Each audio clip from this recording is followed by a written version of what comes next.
Oi, oi! Está começando mais um episódio do Te Toca Guria, que tem o apoio da Maison de Lione e do Cosmopolita Restaurante e Café. Oi, oi, eu sou a Michi, a visagista, e esse é o podcast Te Toca Guria, que ele saiu do Instagram para ganhar o universo dos podcasts, né? E tu me encontra no Insta com @avisagista. Lá eu compartilho sobre moda, comportamento, temperamentos do visagismo, né? E principalmente o comportamento humano expresso através da face. Mas aqui nós não vamos falar sobre face nem sobre visagismo. Esse é o 5º episódio dessa série que versa sobre o câncer, né? O câncer de mama, que eu tive a oportunidade, bem entre aspas, né, de ser diagnosticada cedo. Oportunidade de ter sido diagnosticada cedo, mas o câncer nem sempre é uma oportunidade, apesar de dizerem isso, né? Ele é um soco na nossa cara no meio de uma terça-feira à tarde. Mas a gente tem muito a aprender com ele, e esse 5º episódio eu vou falar sobre maternidade e as dores da quimioterapia, porque dos maiores desafios da quimioterapia, na minha opinião, foi ser mãe durante este processo. Foi o meu momento mais desafiador, né? Ter que ser mãe, porque sim, o compromisso continuava de educar, de maternar, de acarinhar, e muitas vezes eu não tinha como fazê-lo, né? A Malu estava com 4 anos na época, e a minha maior dúvida, desde o momento do diagnóstico, foi: nossa, como eu vou falar isso para Malu? Se vou falar, né? Muita gente me perguntou o que eu ia dizer, como é que eu ia falar, e eu, numa conversa sincera, lembro até hoje, assim, chamei ela para sentar no sofá comigo e falei: a mamãe tem um dodói. E ela já me olhou assim com aquela carinha de assustada, né? Onde é o dodói? E eu trouxe a mãozinha dela para perto do meu seio. O meu nódulo, ele era muito superficial, então ele era palpável. Mas ela queria ver, eu dizia que não dava para ver, que era algo lá dentro, e que a mamãe ia passar por um tratamento. E nesse tratamento, para ficar boa, eu ia precisar ficar careca, eu ia sentir algumas dores, eu ia ficar alguns dias ausente dela. E ela, obviamente, né, na imaturidade dos seus 4 anos, não conseguia entender, mas eu tentava trazer da maneira mais lúdica e honesta para ela. Eu me comprometi comigo mesma que eu seria honesta com ela, não sabia o quanto ela iria lembrar, o quanto isso ia impactar na vida futura dela, mas eu entendia que eu precisava falar com ela de uma maneira aberta, né, para que não se criasse uma outra história na cabeça dela em relação ao câncer, para que pudesse ser da maneira mais natural possível, apesar de não ser natural, né?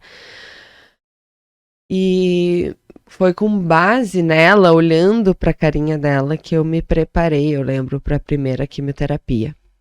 Eu não sabia o que esperar da quimioterapia, eu procurei durante todo o meu tratamento não ler muito, não me informar através do Google, que é uma coisa que a gente sempre faz, né?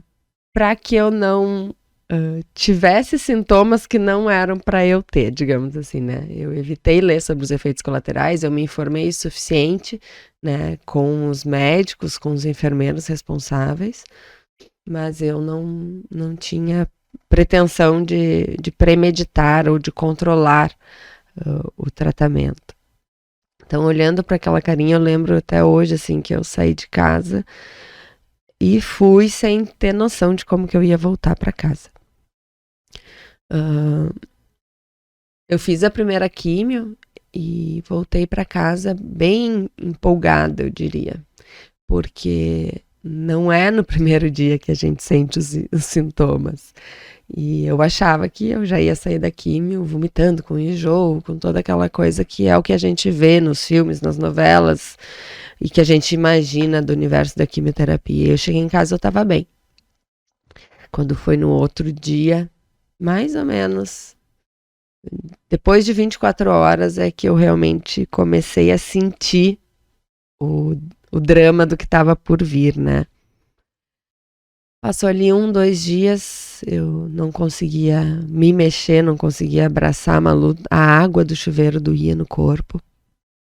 E nossa, vai ser bem diferente do que eu, num primeiro momento, tinha imaginado, né? Acontece que menos de uma semana depois, eu tive febre. Lembro, assim, que uma das coisas que a médica sempre falou foi a qualquer, né, sintoma febril, eu preciso saber. Porque, enfim, a imunidade é que fica comprometida na quimioterapia, né?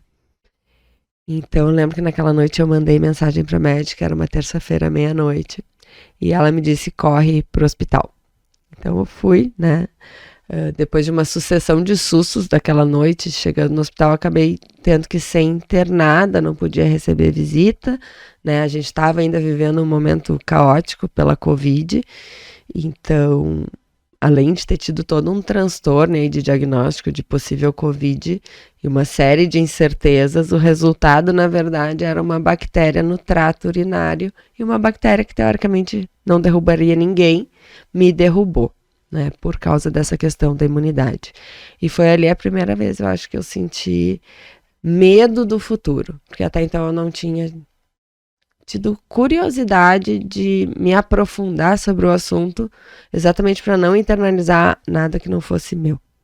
Mas eu descobri que ali eu tive certeza que eu estava frágil, que meu corpo não era mais o mesmo e que apenas uma única sessão de químio injetável já tinha mudado todo o meu corpo, né? E talvez toda a minha vida e minha percepção de fragilidade na vida. E a gente pensava assim, eu acabei ficando 6 dias no hospital e né, a Malu querendo me ver e tal, e até surgiu a ideia assim dela ir me visitar, o quarto que eu tava no hospital tinha uma janela pra rua, e quem sabe ela fosse lá me ver da janela pra dar um oi, e no final das contas eu preferi que não, porque eu não queria que a Malu me visse doente. Apesar de estar doente, ela acompanhar esse processo de perto, dentro de casa, eu não queria que ela tivesse essa imagem gravada na cabeça dela, né? Deu com roupa de hospital, com aquele monte de fio e agulhas e tal, né? Eu não tenho noção até hoje da marca que vai ficar na Malu, porque obviamente não tem como passar imune por um processo de câncer mesmo, distante, ainda mais da mãe, né, que a gente sabe que tem, que é uma referência muito grande. Mas eu queria que ela vivesse esse processo de uma maneira emocionalmente mais afastada e de uma maneira mais natural possível, sendo poupada do que fosse possível que ela fosse poupada. Então, os dias pós-químio, eles eram insuportáveis para fazer qualquer coisa que eu tivesse planejado fazer, né? Eu precisava da minha rede de apoio com a Malu e comigo, né? Precisava que alguém desse suporte para ela e precisava que ela entendesse que ela não tinha essa mãe do jeito que ela tinha 15 dias atrás, que em questão de dias tudo tinha mudado, a mãe dela tinha mudado. Ainda fazendo entender a imagem da mãe mudando, apesar de eu sempre ter o cabelo curto. Aquele cabelo, logo assim, nos primeiros dias já começou a cair. E eu lembro, assim, dela chegando em casa o dia que eu raspei o cabelo, a carinha dela de susto, assim. E de tentar explicar para ela que aquilo era parte do tratamento, que aquilo era parte da cura, que aquilo era pro bem, né? Apesar da imagem ser muito assustadora num primeiro momento, porque por mais que a gente diga que não, tente normalizar, e eu fui uma pessoa que levantei essa bandeira da gente normalizar o careca, né? É uma imagem que no primeiro momento as pessoas se chocam, porque ela não é convencional. Mas o que eu buscava ali era ter uma rede de apoio, e se eu puder dizer para alguém, assim, seja a rede de apoio de alguém, né? Por quê? Porque todos os dias os planos mudavam, né? O planejamento nunca acontecia como a gente tinha planejado. A cada nova quimioterapia eram reações completamente diferentes da quimio anterior. lavar louça se tornava difícil, né? Um dos sintomas da quimioterapia que eu mais tive foi a dormência nas extremidades. E atos simples, como pegar uma colher, se tornavam difíceis. Imagina, a Malu ainda, né, tinha que limpar o bumbum, trocar a roupa, colocar a meia. E muitas vezes eu fiz esse processo porque eu queria fazer. Eu queria ser mais forte do que a minha própria dor. E me via não conseguindo. Me via fraca, engolindo o choro para que ela não visse, né? Para tentar amenizar essa situação.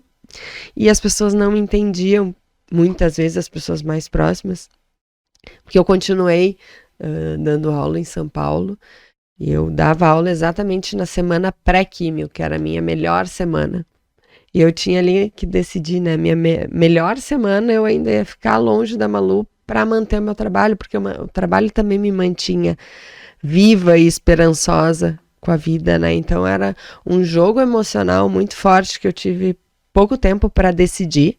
E não era decidir o que era prioridade, porque a prioridade, na verdade, era eu. De fato, eu sempre falo essa frase, né? Não existe a Malu prioridade quando eu tenho que existir antes dela. Não existe mãe da Malu se não houver a mulher atrás da mãe, né? Então, também o meu equilíbrio emocional do quanto eu queria deixar os meus planos profissionais e pessoais de lado, o quanto era importante eu também estar com ela nesses momentos. Então, eu confesso que eu vivi um período de muitas dúvidas, muitas incertezas e de estar sempre com a sensação de que eu estava pecando em algum ponto, né? Se eu optava por não fazer nada, parecia um abandono do trabalho. Se eu optava por só ficar com ela, parecia também um abandono de mim mesma. Ou se eu optava por trabalhar, eu estava abandonando também um pouco dessa maternidade. Então foi um momento muito delicado, essas tomadas de decisão. E o pior foi que quando me diziam, todo mundo dizia, as químios vermelhas são as piores, as brancas são melhores. Então eu fiz o processo de 4 químios vermelhas e cheguei toda esperançosa para as químios brancas, né? Mais uma rasteira que eu tomei, porque as químios brancas, elas me pegaram completamente desprevenidas. E aí sim, comecei a ter enjoo, né? Comecei a ter... assim, o meu primeiro enjoo, na verdade, foi na última químio vermelha, mas a partir da químio branca eu sentia todos os dessabores da quimioterapia. Não sei se era o meu corpo que já não aguentava mais a dor, o cansaço, a falta de energia, ou se era realmente o efeito das químios brancas, que no meu corpo fazia um efeito diferente do que em todo mundo que tinha me falado. Então isso traz muito medo, né? Traz uma sensação de fragilidade imensa, onde a gente realmente não sabe que caminho seguir. Eu não sei se eu tenho um conselho, o objetivo desse podcast não é aconselhar ninguém, né, contar essa história, porque eu sei que as minhas histórias acalentam outras mulheres, como histórias de outras mulheres me acalentaram durante o meu processo. Mas é uma sensação de completo descontrole sobre si mesma, né? É uma dor física e emocional que a gente não consegue explicar e que, por incrível que pareça, ela não termina quando a quimioterapia acaba. É uma coisa que as pessoas dizem, só mais uma, só... E aquilo é um esforço tremendo do corpo físico e do corpo emocional que a gente acha que realmente não vai ter força. Tem um dos episódios que é o vai passar, né? Que é a frase que as pessoas mais falam. E a verdade é que não passa. Simplesmente não termina. Então, ter a maternidade nesse processo, ao mesmo tempo que me dava força por olhar aqueles olhinhos, né? Acolhedores e carentes de carinho, também me trazia essa carência, essa força que eu tinha que ter, não por mim, mas por ela, porque ela também precisava de mim, assim como eu precisava de mim, e tudo que eu queria era minha mãe. Não queria estar no papel de mãe, de ter que fazer isso naquele momento. Eu acho que no fundo, quando a gente tá doente, né? A gente fala, né? Chorei em posição fetal. A sensação que dá é que a gente se volta, né? Pra nossa criança, buscando aquele aconchego. E eu me via naquela posição de ter que ser o aconchego de alguém. E foi o meu maior desafio. Mas foi por ela. Muito foi por ela, foi por mim, foi por ela. Me trouxe essa força, me trouxe essa urgência, né, de olhar para alguém. E esse ser humaninho aqui de 4 anos precisa de mim. Então eu vou para mais uma. E assim eu fui quando eu vi. Não foi num piscar de olhos, mas 4 meses depois eu tinha finalizado as quimioterapias e eu tinha resistido a elas.